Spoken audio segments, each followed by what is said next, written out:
What's up, shipheads? This is the Sir Yacht Show. We have an awesome show for you today, possibly my favorite show of the year. We have the Week 6 NFL preview, this quarter's MVP and LVP, the first quarter of the season, hot takes. We're roasting Kyler Murray. We're talking about everything. I'm joined in here in Cleveland by @BrickWallBlitz and in Sioux Falls, South Dakota by @Matasaurus Our top headlines for today. Davante Adams threw down a cameraman after the Raiders lost to the Chiefs. I haven't seen a camera get fucked up this bad in Las Vegas since Kim K and Ray J's sex tape. That's a classic right there. Yeah, actually it was also filmed in Cabo, but for this joke, it was Las Vegas. Yeah, I mean, Davante and Derek Carr guys seem to be having kind of a tough connection. It's, however, only second and worst connections with a car in Las Vegas in the past year. Come on. I thought you were genuinely trying to open up Derek Carr, Davante Adams discourse there. I did not expect that one. Bravo. No, I don't want to sweep that under the rugs. Sorry. That was wild. Speaking of Davante Adams, after the loss to the Chiefs on Monday night, Davante Adams pushed a sound guy out of his way, but apologized after he realized that it wasn't Hunter Renfrow. Well, since we're all talking Davante Adams apologized for pushing a sound guy after the Monday Night Football game. He said, and I quote, "I bumped into them, and he kind of ended up on the ground."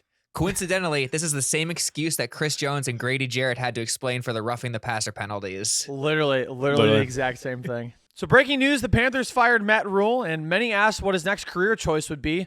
Some believe he will be a porn star after getting fucked by Jimmy Garoppolo this weekend.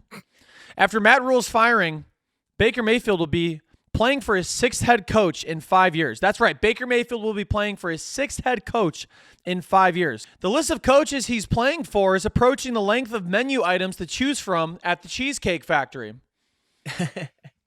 So I didn't know the Baker Mayfield Cheesecake Factory story until Johnny's headline last week. I had to go when I was editing the podcast. I went back and Googled it, and it made me appreciate the joke that much more. It's insane. You're welcome. It's insane. While we're on the topic of all that, Panthers coach Steve Wilkes was promoted to interim head coach, giving Baker Mayfield his sixth coach in 5 years. When asked about this, Baker replied, "It sucks, but not as much as the head of cheesecake." God damn. Great minds think alike. Clearly. All right. The NHL season starts tonight. That's not even a joke. I just genuinely wanted to get the word out there because the NHL does such a bad job of marketing. That is true. I honestly did not know the NHL season started tonight. No one does. I have no idea. No one does. No, it's pay for a commercial. That's all you got to do. When baseball does a better job of marketing than you, something's wrong. Clearly. I have a joke before the joke. So I just heard that the surviving lineage of Christopher Columbus's family is reportedly very upset that the Chiefs won on Columbus Day. Okay, so Antonio Brown thinks Draymond Green is a bitch after apologizing for his pool incident. Because Jordan Poole. Bad week to be a pool. Bad week to be any type of pool. Yeah, it's kind of crazy, guys, because they're comparing this incident to Warriors coach Steve Kerr when he got punched in the face by Michael Jordan when they both played on the Bulls. And do you guys know why that happened? It's actually because of a miscommunication. So Michael Jordan thought that Steve said the N-word, and he was like, "No, I was just saying my son's name." So last week, Kanye West went on an anti-Semitic rant related to his ban from Instagram. In other news, guys, Deshaun Jackson is hiring Ye as his agent. Jeez. Antonio Brown was in the news this week again for dishing out more attacks at former teammate Tom Brady, making it the worst PR week for a rapper not named Kanye West. There you go. Wow, look at us. Very in sync today. We're getting better. Our preseason's over. We're crossing over. We know the headlines. Yeah, our preseason's over. We're in our bag right now. Speaking of bag, congratulations, everybody. Let's give a round of applause to the cameraman who got pushed by Davante Adams and won the fucking lottery. Good for him. He won the lottery. Isn't that everybody's dream? You know, in college, you want to get hit on campus by a car so you get free tuition. That cameraman won the fucking lottery last night. All he did was just going to go try to do his job. Maybe he was done taking photos. And out of nowhere, Davante Adams just pushes him. And do you know what he did today? He went to the hospital.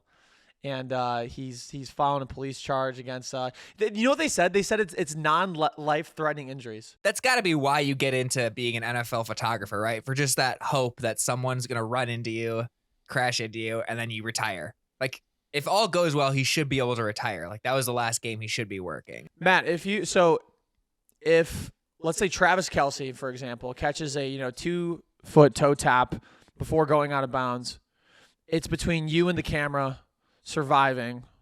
Are you choosing the camera? Yeah, probably. I'm moving the camera out of the way. I'm going like you're getting that bag? Yeah, like who's the worst flopper? I don't want to go like LeBron's a flopper in the NBA, but I'm taking a page out of the NBA flopping book. I'm falling backwards 20 feet. I'm ending up. I'm gonna be on the ground laying like when someone in Family Guy falls over, like with the arm over beyond the back and stuff like that. I'm gonna look mangled. Exactly. I think you got to practice. I think this is something that all photographers, if anybody's listening, all photographers in the NFL should be practicing. Practice for your Kodak moment. It's like the sniper at sporting events. I don't know if you guys know this. There's a sniper like at every sporting event in case anything bad happens. It's like you don't actually, or like a lifeguard. That'll be easier. So lifeguards don't really do anything. Maybe like once in their careers, but you train for that. That's what photographers should do. They should be training for this moment to be hit by Davante Adams, and this photographer fucking nailed it. This is a pro photographer podcast. It is, absolutely. And let me just say, agree. I am so sick of athletes just like doing shit like this. Like, I get they're all like macho, hyper competitive or whatever the fuck, but I'm so sick of that being an excuse like of being a dick. Like, that's why I'm not a huge fan of Michael Jordan. Like, everyone's like, oh, he's an alpha male, he's a total winner. No, he's an asshole. He's like just not a good person. I agree. I think we as a society, you're absolutely right. I think we as a society need to learn to separate the two. Yeah, I mean, as a Browns fan right now dealing with the quarterback situation, I 10,000% agree with you, and it's something that people just don't do. And that's a lot of why I like LeBron a lot more. I think he's a more likable person. Yeah. What do you mean? I think Jacoby Brissett's a good person. I'm not talking about that. He's talking about Josh where you got Rosen, that Johnny. from. I don't want to talk about the Browns, so we're not going to. They don't deserve our time. When they start winning, this is an anti-Browns podcast until they start winning. Yeah, sorry. Check your YouTube video if you want your feelings on the Browns. Yeah, agreed. Check my YouTube page, check my Reacts page, check whatever, but not this. We're not going to be fucking doing this. Okay, so let's talk about how about we talk about Kyler Murray? What the fuck was he wearing the other day? His pregame fit. I think we should talk about what he looked like. I'll go first. Kyler Murray looked like he just won a Nickelodeon Kids' Choice Award and got slimed. Kyler Murray looks like Princess Fiona after she got turned into an ogre. Okay, shame on you guys. Do you know how much XP that must have taken to upgrade to that outfit? And you guys are just going to shit on it? I'm not going to sit here and stand for that. I don't know what you're talking about because Kyler Murray looks like he just got picked first in the 2004 WNBA draft. Kyler Murray looks like a background character from the Cat in the Hat movie. He just looked like a pear, to be honest. Kyler Murray, he actually looked like the green M&M. Kyler Murray looks like he's attending an Irish mass. He looked like the most sour apple in the orchard. Kyler Murray looks like he's about to give a TED Talk about quilts. Those are all the Kyler Murray quotes I had. Kyler Murray looks like an NPC at a GTA strip club. He looked like the head of your microphone. Kyler Murray looks like his marriage was destroyed by Monica Lewinsky. Kyler Murray looks like his marriage was destroyed by Tom Brady. Kyler Murray looks like the Queen of England. Kyler Murray looks like the lead role for Dumb and Dumber 3. And Kyler Murray looks like he's about to steal Christmas. Do you think he felt confident putting that outfit on in the morning? Or do you think he knew he was taking a bit of a risk? Because I can never tell with these NFL, NBA outfits these days. I think he put the outfit on in the dark. I don't think he knew what color it was until he got out. He's like... You think he was like running late in the morning and he just like put something together?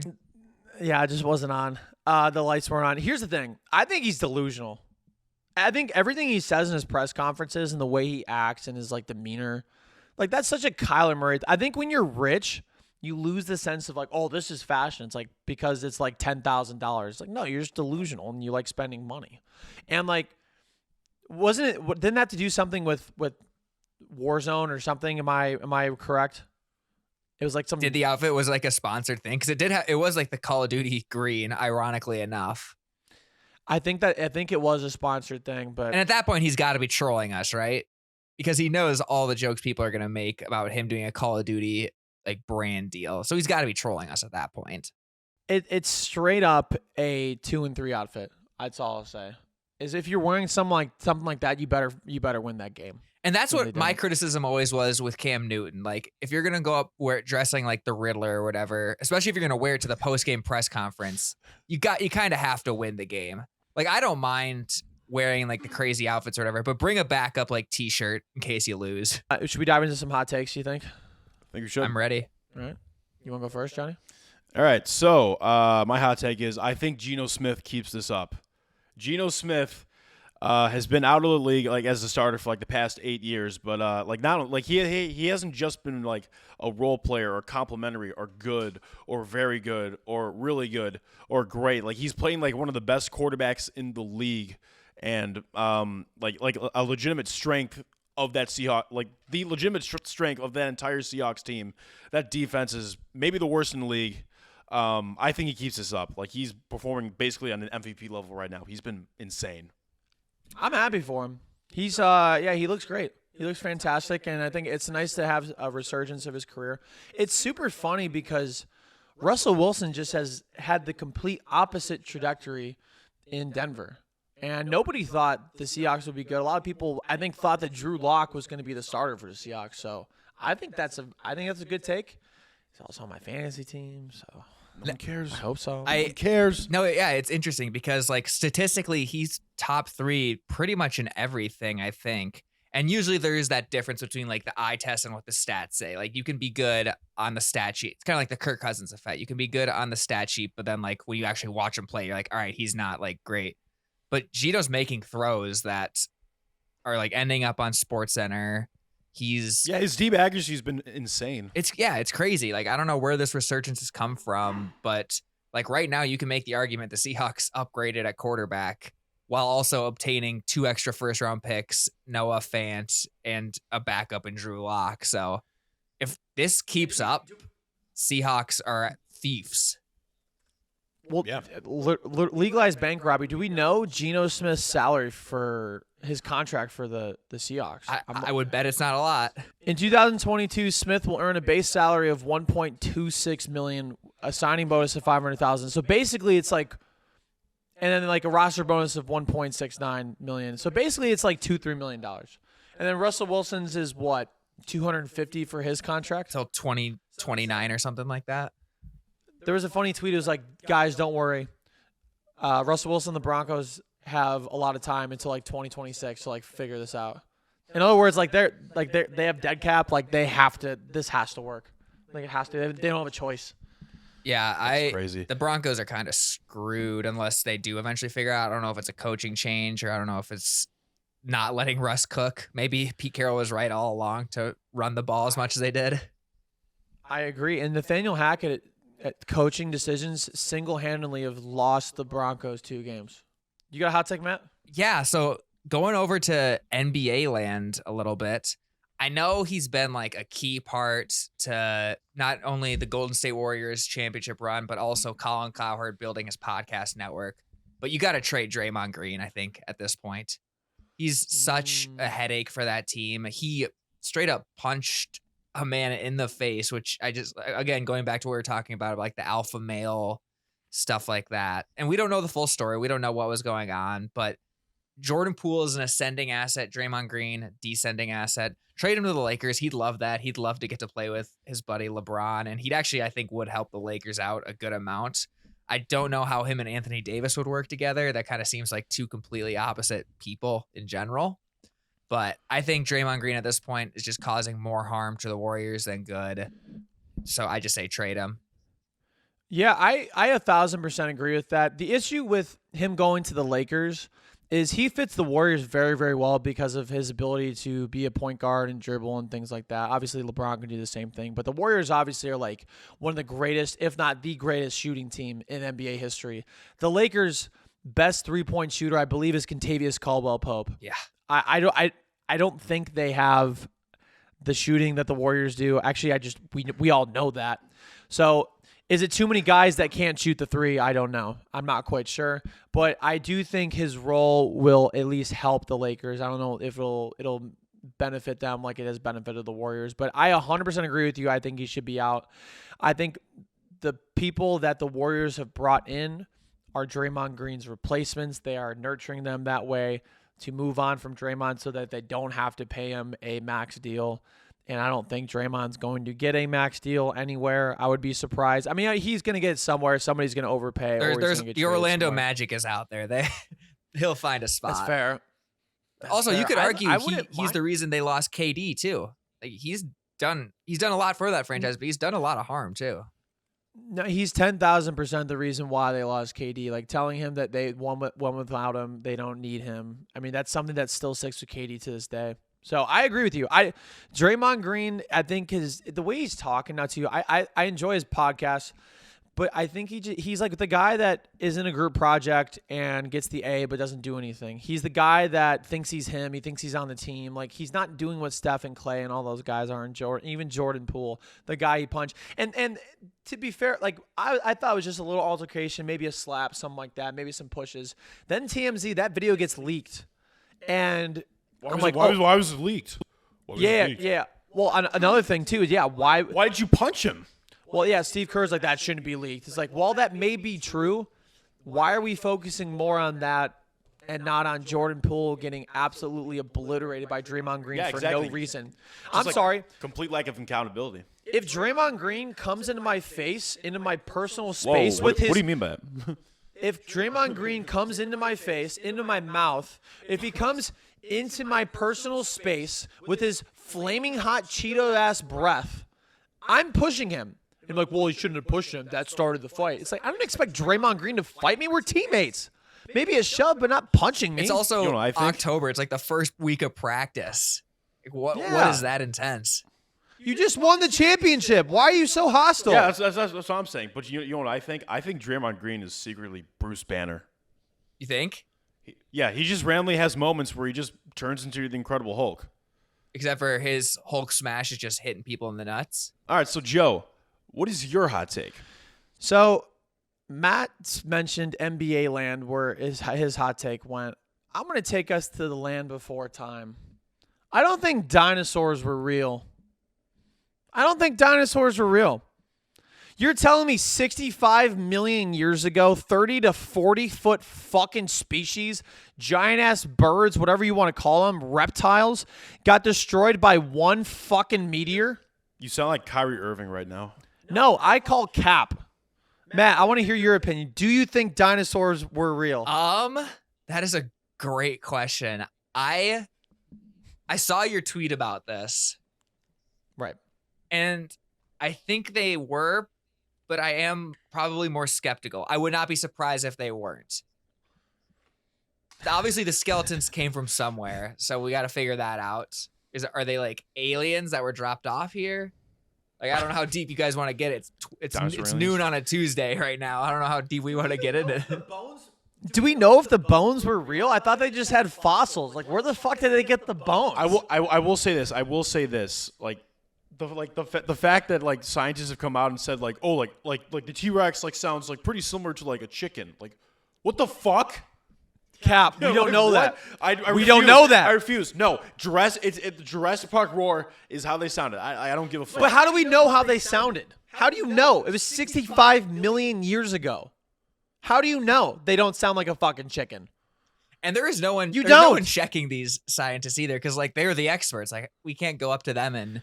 I know Jesus is real because it's historically proven in the Bible and like historical documents that Jesus was real. People were around. There weren't people around 65 million years ago. I get that there were fossils. Where were the bones from? Where are they getting the bones? How are they lasting 65 million years? Were they put in a fucking time capsule? Were they frozen? Is this a full-on conspiracy podcast? What is going on? It might be, dude. Dinosaurs were not real. I call fucking Wouldn't we also see a lot more fossils if they were? Like, I don't know how many fossils there are out there in the world, but... My biggest thing is, how did one fucking meteor kill every dinosaur? You're telling me it was 100% success rate of killing all the dinosaurs. You're telling me 100% of the dinosaurs were killed by a fucking meteor? That's bullshit. But we got alligators That didn't happen. So what does that have to do with sports, though? I don't know. Yeah. So, what's your hot take next week? Like, oh yeah, the Earth is actually flat. I actually have a hot take next week that I'm gonna present that Johnny does not like, but I'm not gonna talk about it now. We gotta give Not him gonna talk a about it reason to now. come back. All right, so let's go to out-of-pocket tweets right now. My out-of-pocket tweet for this week. Imagine being a St. Louis Cardinals fan. First, your team blew a 2-0 lead in the ninth inning of a playoff game, and you were still awaiting sentencing for your role in the January 6th riots at the U.S. Capitol building.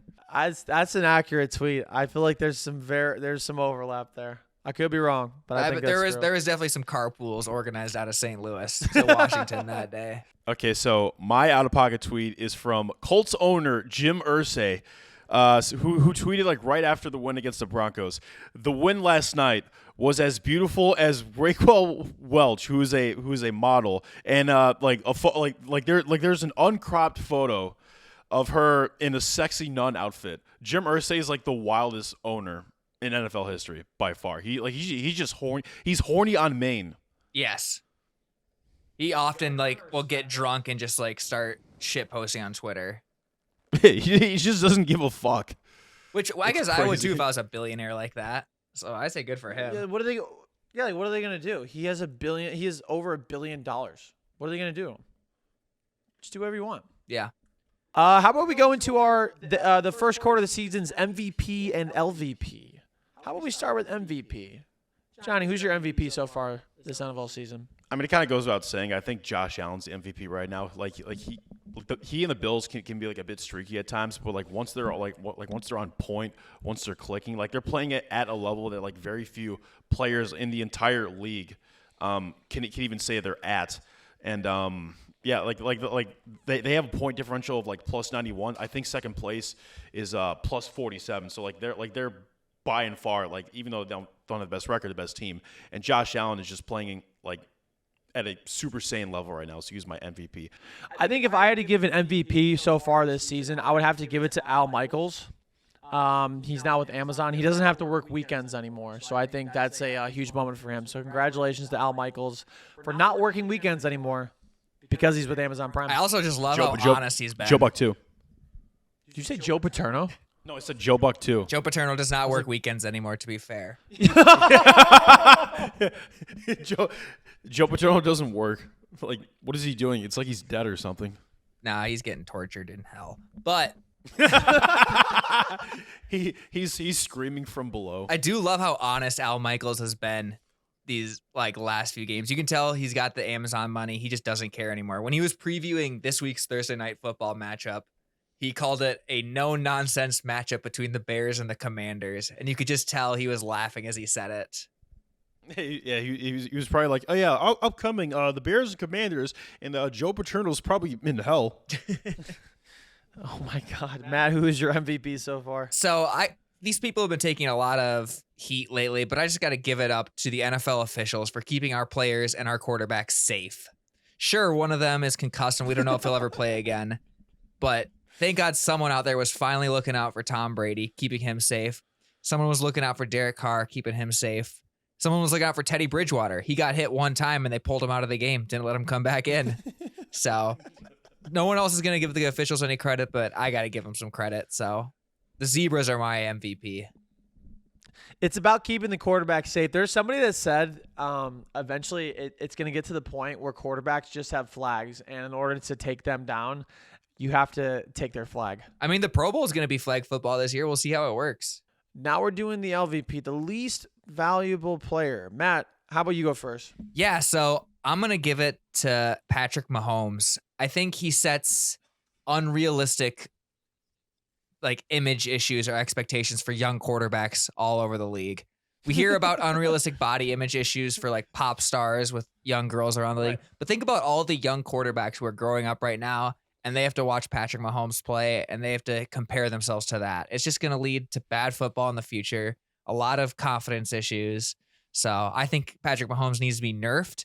I think if I'm Roger Goodell, I call him into my office, I sit him down and say, all throws must be mechanically perfect. You are not allowed to leave the pocket, and you have to go through your reads because that is the future we want for our youth. I would agree. And I would agree so much that my LVP is actually his brother, Jackson Mahomes. Let me explain why. Jackson Mahomes has not posted a TikTok since September 15th, which was almost a month ago. And it was a TikTok promoting Amazon Prime, to which he got canceled more than people that canceled Amazon Prime because it was really hard to watch the football games on television. Jackson Mahomes has not posted in a month. That's why I think he's the least valuable player so far this 2022 NFL season. And as content creators, we all know the importance of staying consistent with your brand and with your posting. Okay, so my least valuable player is not a Mahomes at all. It's Allen Robinson. I will say this. He came off a great game. 12 catches for 107 yards and a touchdown against the Cowboys. Sorry, did I say game? I meant his entire season. 5 games. He has 12 catches, 107 yards, a touchdown. I think the problem is that Matthew Stafford knows that Allen Robinson is not white, so he refuses to target him. And also, Allen Robinson is potentially washed and not white because or not Cooper Kupp. So let's just clarify this before you get our entire fucking podcast canceled. You are not saying Allen Robinson is the LVP because he is not white. You are saying Allen Robinson is the LVP because he is playing with Matthew Stafford, who only throws the white receivers, correct? Yes. Okay, good. Sorry. We live to fight another day. So let's do the Week 6 NFL preview. We are presented by nobody. The first game of Week 6 is Thursday Night Football. We thought last week's Thursday Night Football game was really, really bad between the Colts and the Broncos. This one might take the cake. It is the Washington Commanders at the Chicago Bears. The Bears are somehow favored in a football game. They are favored by -1. In other words, Vegas doesn't even care. This is a toss-up to them because this is such a bad game. We don't know. I think it's going to be electric, though, because people are going to take sides and bet because we're all degenerates.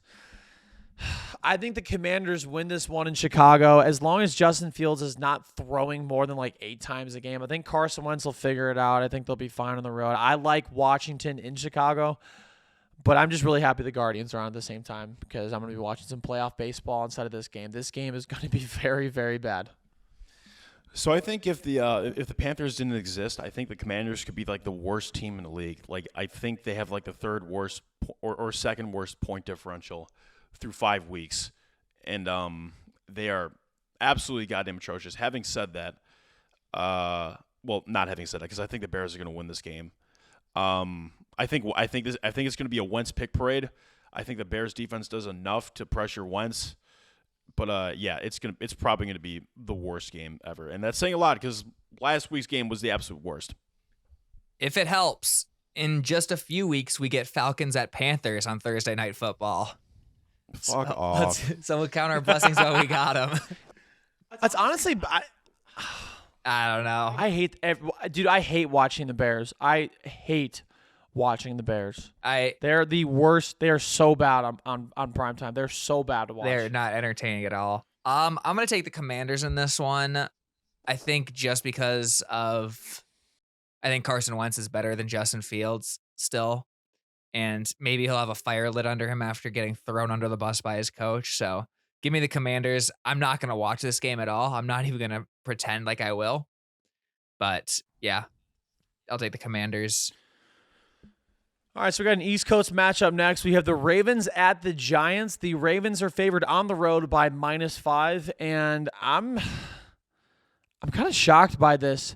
I think the Giants are not frauds. They're not frauds, but they do need to still prove that they are a good football team.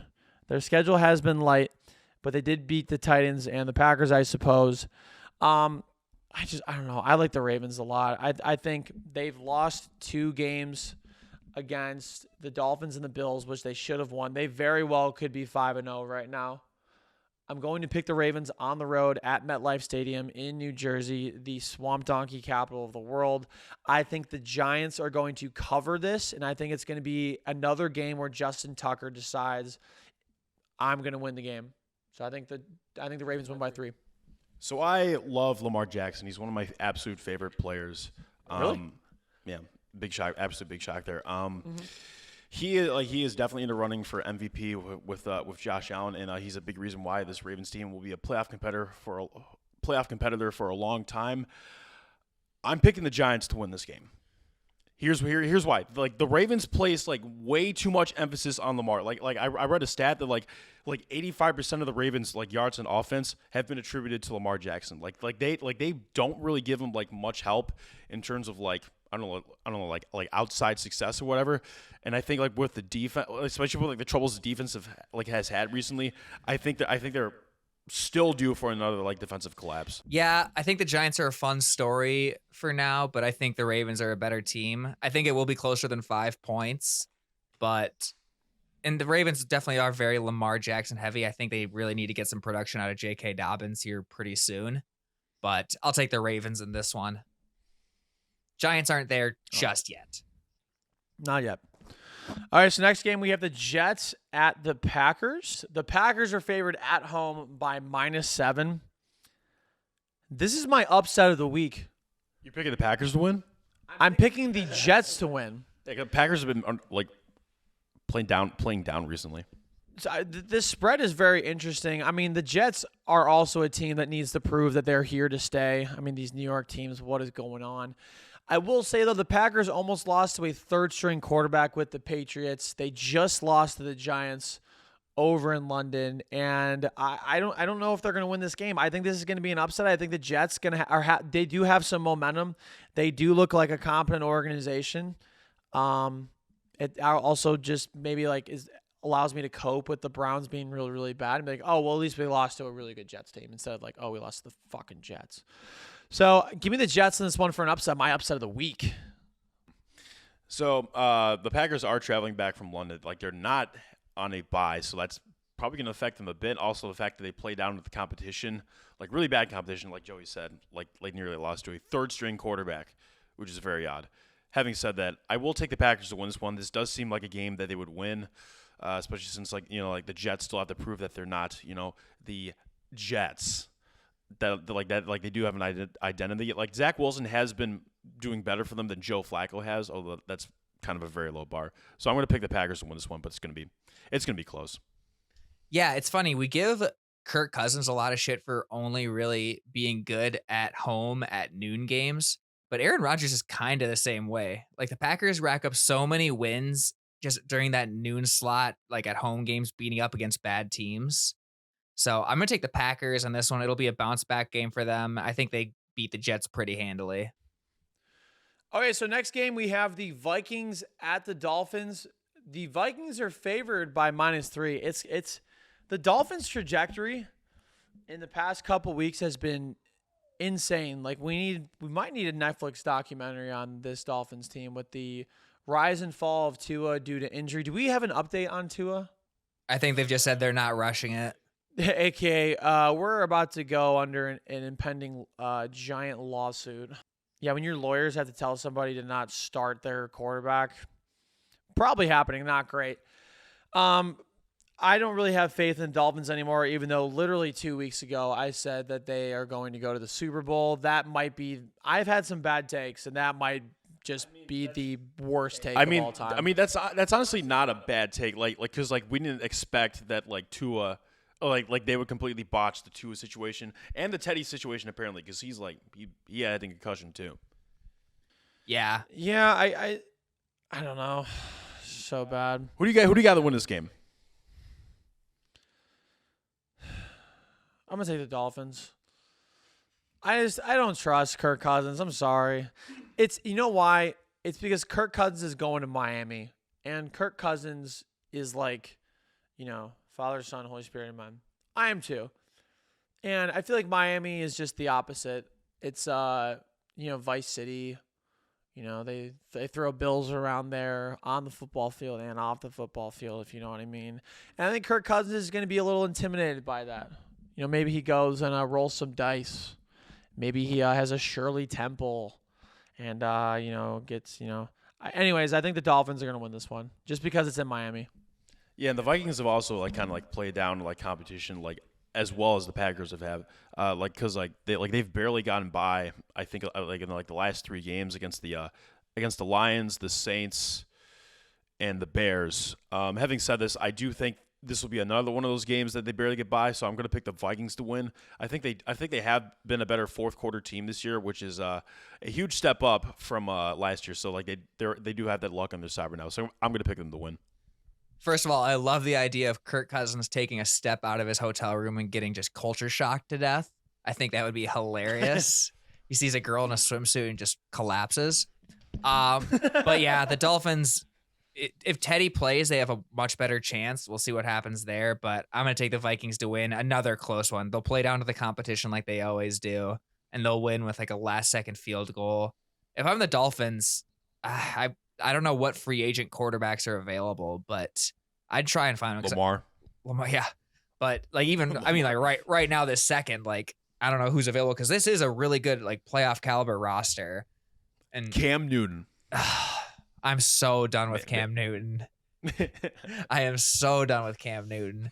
But yeah, Vikings win a close one. No comment because I'm a Baker bro. Next game, we have the Bills at the Chiefs. The Bills are favored on the road by 2.5. Now, I went to the game last year in the regular season where the Bills blew the brakes off of the Chiefs. It was a great game. And then obviously that playoff game at Arrowhead Stadium was even better. And the Bills didn't really get a chance to come back in overtime and win.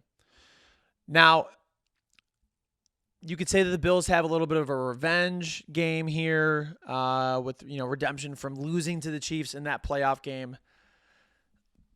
I think people are underestimating the Chiefs. Like, Brittany Mahomes might have had a point when you said everybody's down us. I don't think they should be. I think they should be favored in this game. The Bills just lost. They lost to the Dolphins, correct? Was that their only loss this season? Yep. Well, yes, but like they also lost because they had a practice squad secondary that day. Okay, well, I'm going to ignore that. Anyways, my point still stands. I think the Chiefs are the team to beat in the NFL right now. I think this is going to be the game of the year. I don't think there's going to be a better game played the entire season. I like the Chiefs to win this one. I think it's like last night. I think they win by a point. So I do think, well, no, the Chiefs are, I guess I'm just on the upset train. I think the Chiefs pull off the quote unquote spread upset and win this game. I'm going to say it's by a point, just like last night against the Raiders.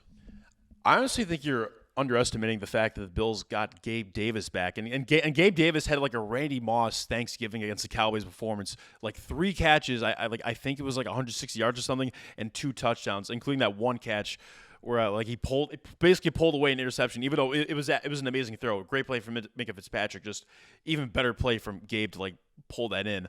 Bills offense, like as I said before, absolutely loaded. Like they're playing like. I think they're playing better than like any other team right now. So I also think it's going to be an amazing game. I'm going to pick the Bills to win this one. I just think they are the slightly better team right now. I think I got to agree with Joey on this one. I think we're still underestimating the Chiefs. I think them not being favored at home is a little insulting to them.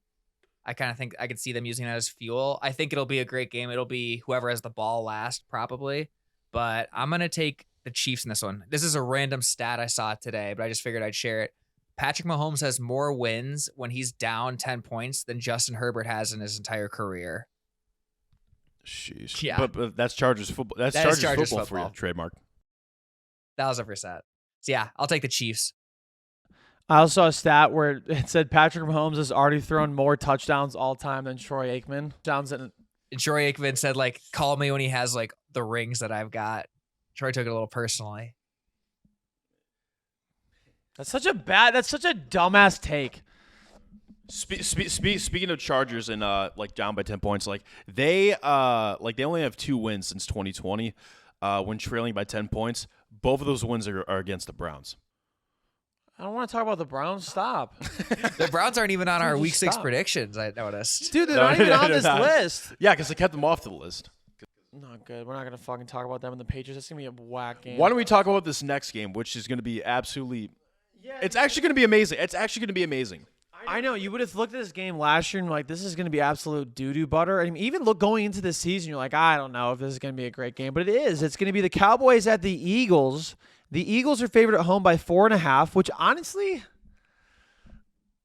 Dude, Cooper Rush hasn't lost the game yet. We're riding the fucking upset train. I think they got to lose eventually. I think the Eagles got to lose eventually. I'm giving it to the Cowboys. Cooper Rush has not lost a game in the NFL yet. Why are we going to start here? The answer is we're not. Give me the Cowboys in an upset.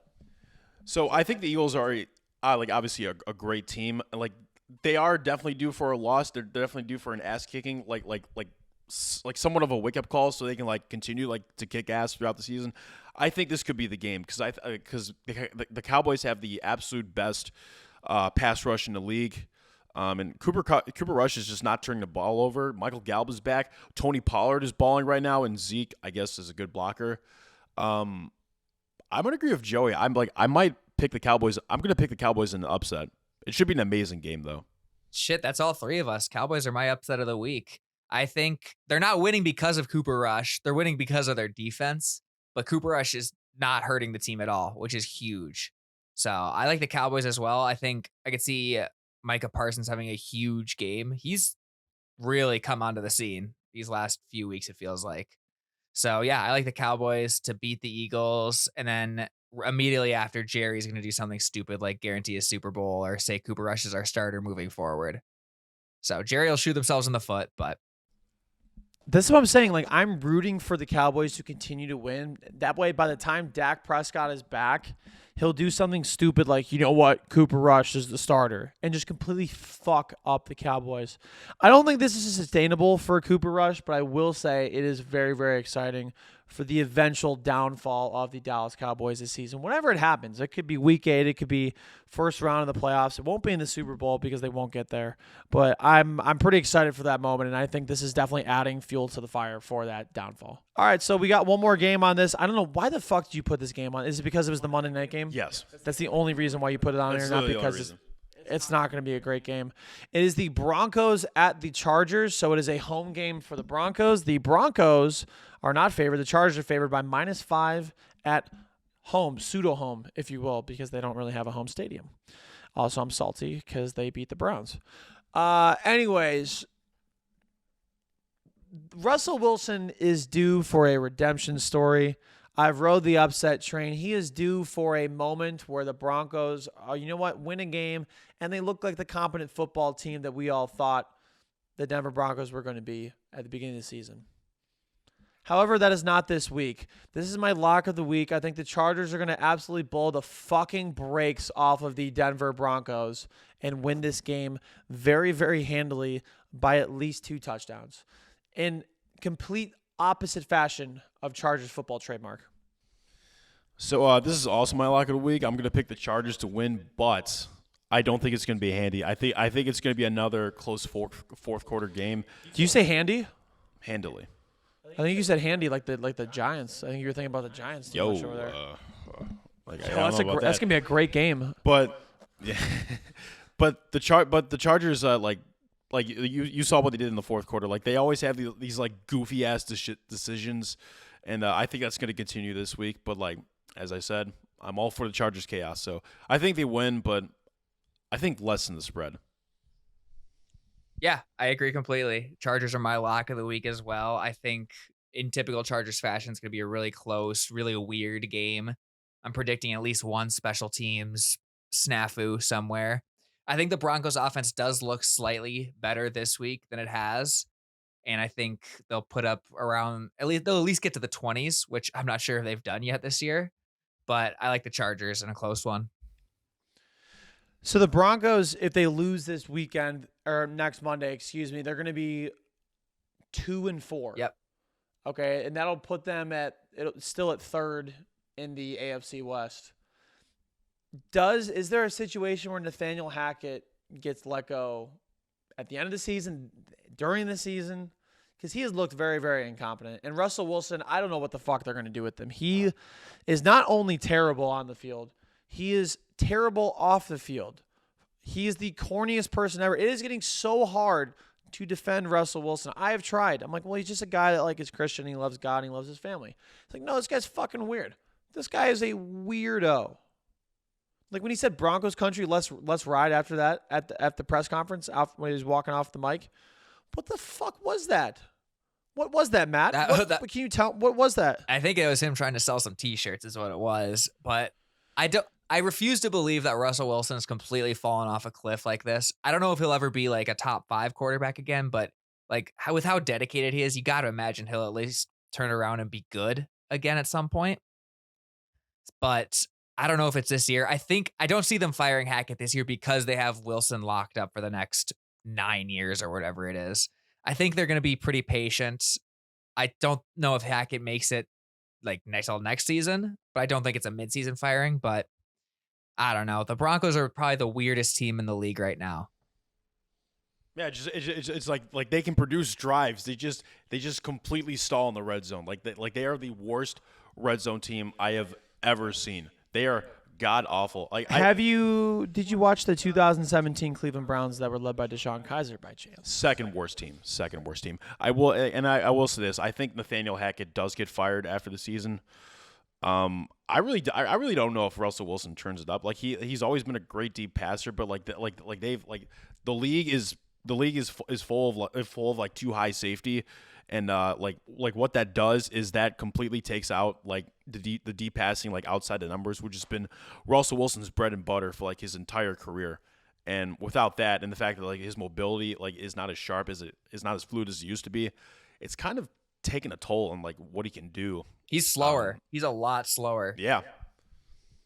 And that was a big part of his game is running. I mean, it wasn't the first end-all, be-all kind of thing, but, it's a great part of his game where he's, a dual-threat quarterback. So we'll see. I'm just a big fan of the mid-season firing, not because I want to see coaches go, but I'm happy to see coaches get that bag in a very quick amount of time. I think that it's the greatest job in America is a fired college or NFL football coach. Like, it's amazing. It's amazing. Yeah, Matt Rule is going to be collecting checks for quite some time. $40 million. He's due $40 million. Where do we think he's going to go to college real quick before we end this? Nebraska. Wisconsin. Ohio State. Nebraska. Ohio State. And that was the Sir Yacht Show. Holy cow. I think it was my favorite episode we've done so far. I think we're in our bag right now. So everybody, thanks so much for watching. This has been the Sir Yacht Show. Week 6 NFL preview. We did our MVP and LVPs. Thanks so much for paying attention, watching, listening, subscribing, however you listen to it. We do appreciate that. How the fuck did I just say all that? I don't really know. But anyways, we'll see you next time. Peace.